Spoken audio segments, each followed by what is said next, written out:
الرحمن الرحيم في حلقة جديدة من على الخريطة النهاردة. بسم الله الرحمن الرحيم. كل لن يصيبنا إلا ما كتب الله لنا، هو مولانا وعلى الله فليتوكل المؤمنون. احنا هنتكلم النهاردة من أول ما حصل سد النهضة. سد النهضة أول ما اتملى احنا قعدنا نسمع كلام كتير جدا إن المية هتتمنع عن مصر، بس الأضرار دي كلها كانت بتلحظ في حتة واحدة بس، على السودان.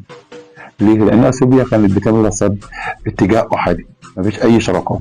شفنا حاجات كتير جدا تحصل في السودان من النهارده في الكام سنة اللي عدوا دول لغاية السنة دي، أما حصل فيضانات كتير. شفنا كمية البيوت اللي حصل فيها انهيارات، الأراضي اللي غرقت. في المرحلة دي كلها طلع علينا البلوجر واليوتيوبر الآسيويين فيديوهات جميلة جدا يضحكوا، مفيش مية هتوصل لمصر زي ما احنا شايفين في الفيديوهات اللي تحتيها دي. قعدوا يقلسوا علينا مرحلة كبيرة جدا، مفيش مية مفيش مية، واحنا القيادة بتاعتنا بتتكلم معانا ما تخافوش. قبل ده كله ربنا حمينا. حصل عندنا أمطار كانت بتنزل كتير جدا على الهضبة في وسط الكلام ده كله، ماله المرء الخامس ومفيش أي تأثير.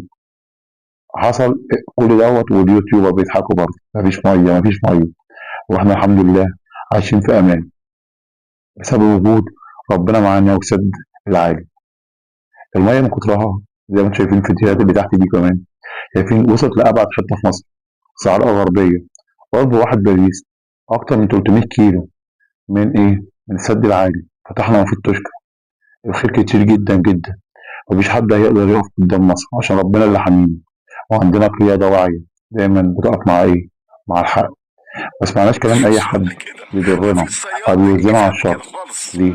عشان لو يقولنا حرب هنحارب ليه؟ إحنا عارفين كل حاجة بقدر الله. أنا الحمد لله عندنا دراسات واعية إنه مش هيتأثر مصر بيها. النهارده كنا بنتكلم في حلقة جديدة من على الخريطة والتأثير على السد العالي من سد النهضة. شكرا.